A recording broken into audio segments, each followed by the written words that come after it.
In this episode of Mwah TV, we're going to be exploring a common branding mistake, and that is not knowing your competition or the rest of your marketplace. This one often triggers the imposter icks, so today we're going to push through that together.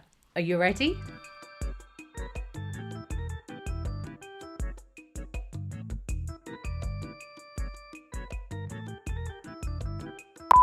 Jesus, I got that right first time. That never happens. Maybe we're on to a winner today. Come on. Okay. If you've enjoyed, you probably fit somewhere on this scale of reasoning when it comes to thinking about who your competition is. On this side, let's call this the avoid side of the scale. So over here, you're probably saying things like, I don't care about my competition, or I know I don't have any competitors. Over to this side of the scale, let's call this side the obsessed side of the scale, where you're going to be found saying things like, oh crikey, I just noticed that she's changed her flourish font from this to that. How's that going to affect my position in the marketplace? Or, there's 10 a penny of people doing what I'm doing. I don't stand a chance against my competition. Or maybe just, why is it gonna be so hard? Let's be honest, shall we? Neither ends of the spectrum feel very appealing, do they? By the end of this episode, I'm going to have you thinking about all of your competitors in a really motivating way that actually improves your business and brand and gets you feeling all inspired to really take some positive action and pull yourself out of that comparisonitis funk. So why is this a really common branding mistake? Business owners like to dodge and avoid looking at their competition because it tends to make them feel like imposters in their market, less than in comparison to what everyone else is doing, or just plain scared about facing up to any flaws they know that they're avoiding about themselves as a business. However, let me take this opportunity to pinky swear to you, do it back. There we go. A pinky swear to you that every single competitor audit I have ever done with a client or for a client has actually resulted in that business owner feeling proud of themselves, full of new ideas about how to be even better. And usually, by the way, that's for quite little effort. And most importantly, confident about how they want to progress in their marketplace. See how opposite those bunches of feelings are. Crazy, right? Crazy and absolutely true. If you're feeling brave today, I want you to think about sharing below in the comments with me what it feels like when you start contemplating, strategically considering your different competitors. Share those feelings with me in the comments, or if you're a little bit too scared and you don't want to reveal your weaknesses in the public forum that is YouTube, you can always just pop me a quick DM. The main thing that I want to know though is if today's episode challenges your way of thinking about this. What happens when you ignore this common branding mistake?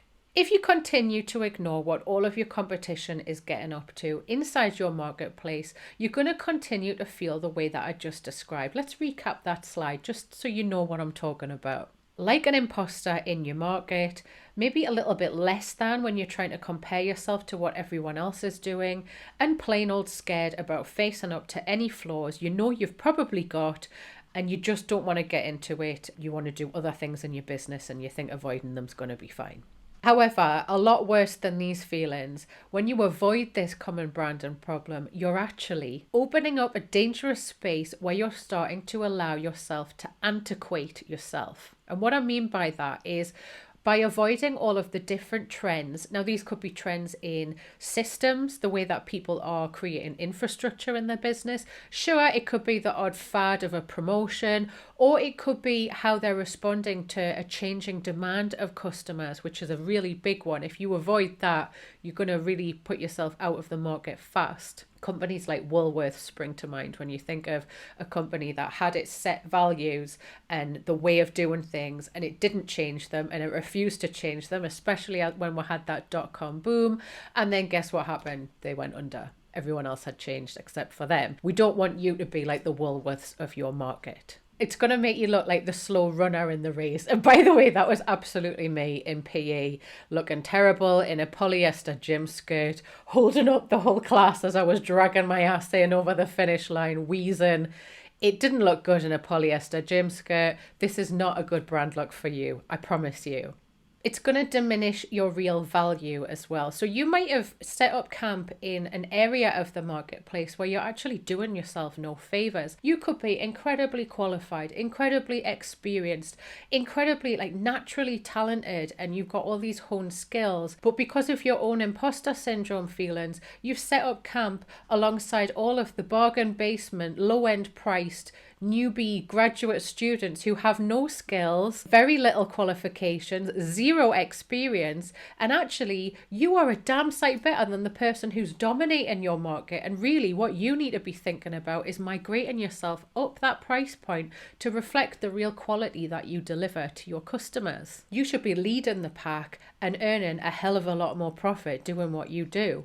Avoiding this as well can make you feel quite rudderless. And that is absolutely the worst feeling to have when you're trying to motivate yourself. If you can't say in a consistent 1 or 2 sentence answer what you're planning on doing in the next 3 or 5 years as a business, then there's a very good chance you don't know where you're heading to and you don't know why you're heading in that direction. You might have a rough idea, but it's not really figured out. That is going to zap your motivation overall. And we all need that extra boost to get us out of bed on a Monday morning and keep going in the way that we want to go. What can also happen when you avoid this branding mistake is that over time, slowly your subconscious narrates and develops a very sophisticated and stressful soap opera drama about all of your competitors in your marketplace. You might be stressing yourself out and comparing yourself to somebody who actually operates in a totally different section of your market. And trust me when I say that this is so common. I have worked with a lot of different business owners who over the years have harbored these intense feelings of resentment and comparisonitis with other people who do something kind of similar to what they do, and they've filled in the blanks and said, yep, it's for the same person and they charge the same price. So they're directly a competitor of mine. But then actually, when we go ahead and we do a competitor audit, we find out that that business is totally different. They're in no way a direct competitor. They just do something a little bit similar to what we do. And actually, if we formed an alliance with them, everyone will be much happier all round.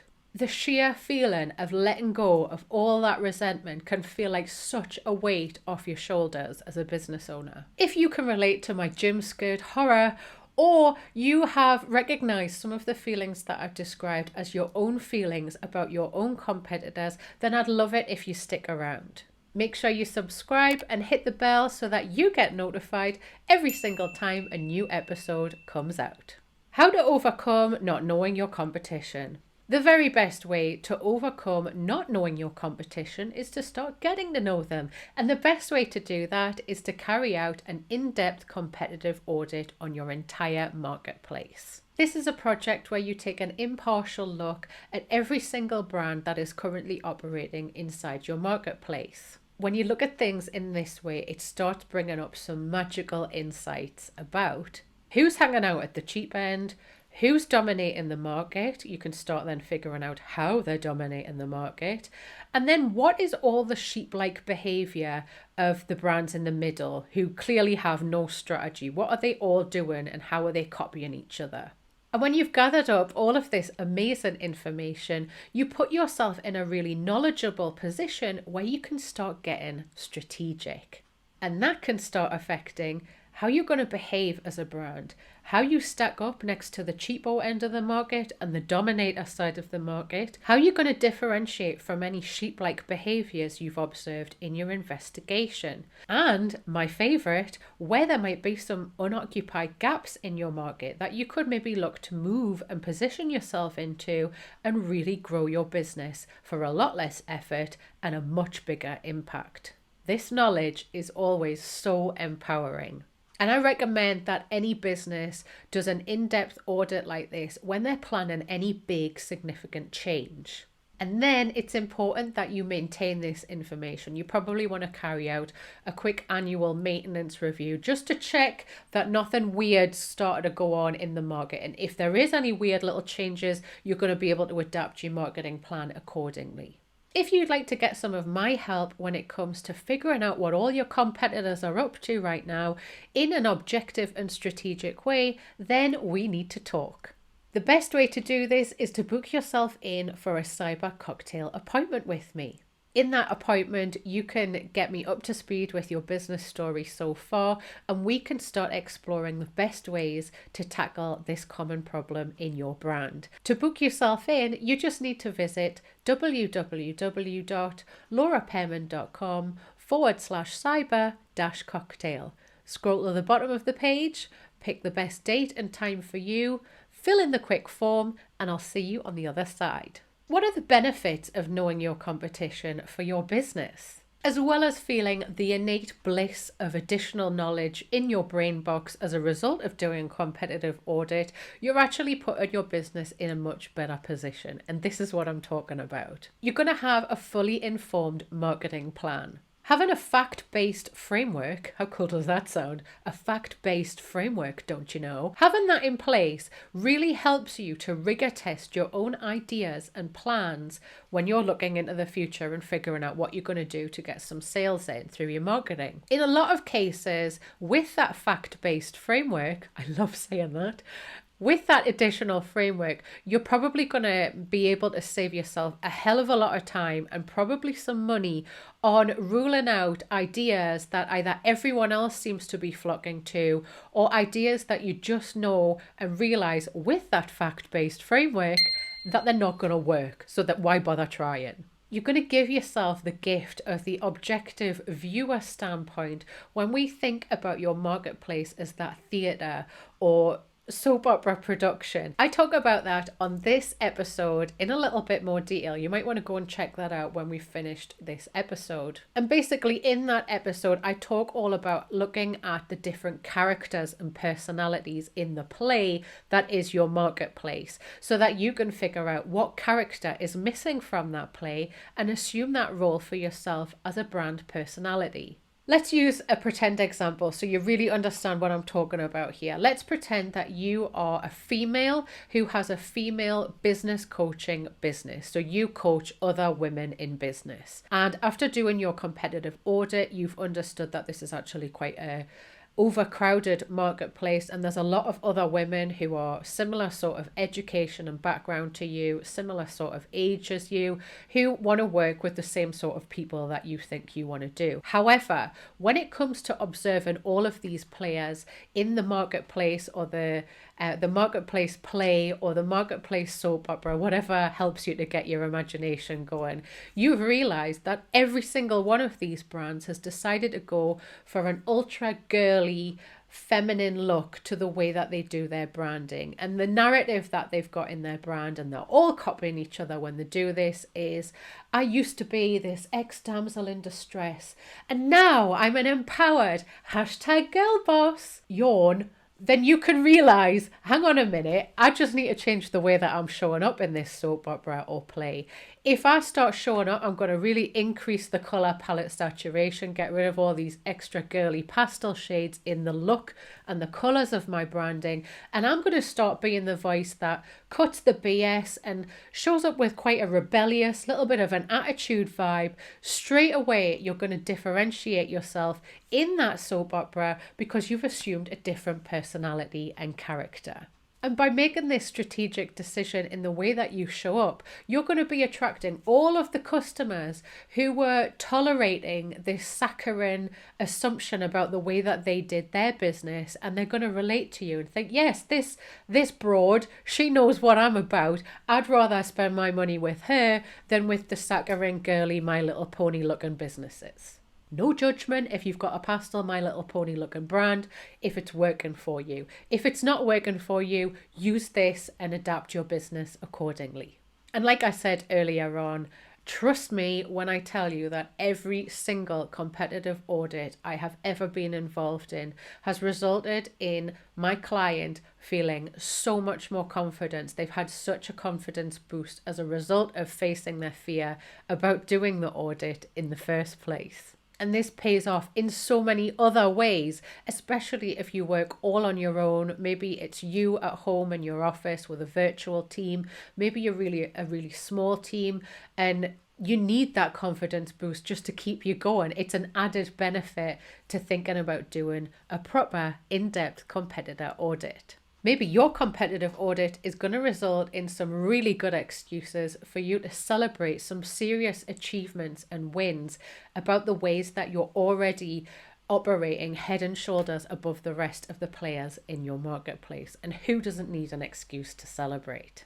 And in fact, I'm going to go even further on that point. When you have that confidence boost and you see just how amazing and brilliant you are as a business, it might be that final push that you need to go ahead and put your prices up and maybe sack off some of those clients that you've been clinging on to for fear of not having any fresh leads coming into your business. Actually, making this change is going to make business a lot more profitable and enjoyable all round.